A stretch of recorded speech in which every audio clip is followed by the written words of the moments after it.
ndakamirira nguva refu ndichichema pamberi penyu,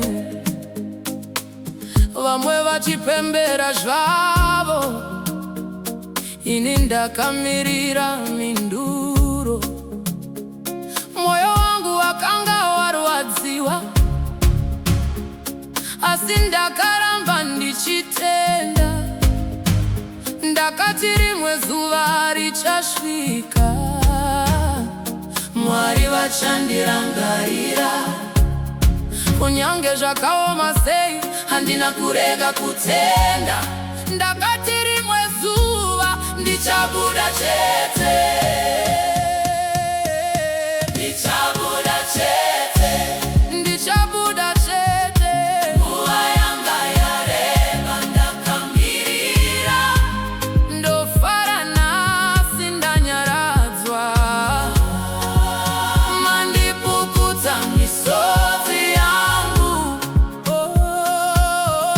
ndichabuda chete, ndichabuda chete, ndichabuda chete. Misodzi chashanduka kuita mufaro, zvese zvavakareva hazvina basa, ndichabuda chete.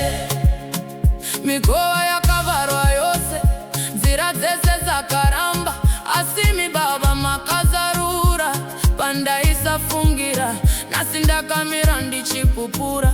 Zvamakaita muupenyu hwangu, ndakabuda murima racho, zvino ndiri muchiedza.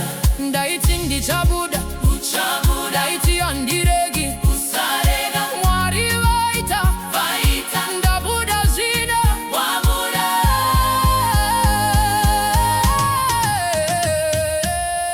Mwari vazondinyaradza,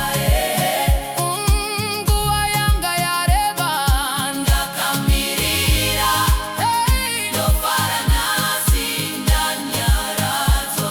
Mandipukuta misodzi yangu, Mwari vazondinyaradza, Mwari vazondinyaradza.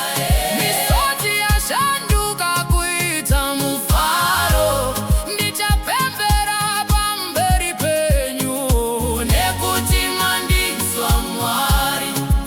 Zvaita sekuti ndakanganikwa, nguva ichifamba isingadzoki, asi imi hamukanganwi. Mwana makauya nenguva yenyu, zvandakanga ndakabata mumwoyo, nhasi zvava mumaoko angu. Ndinoona ruoko rwenyu pachena, maita basa Baba.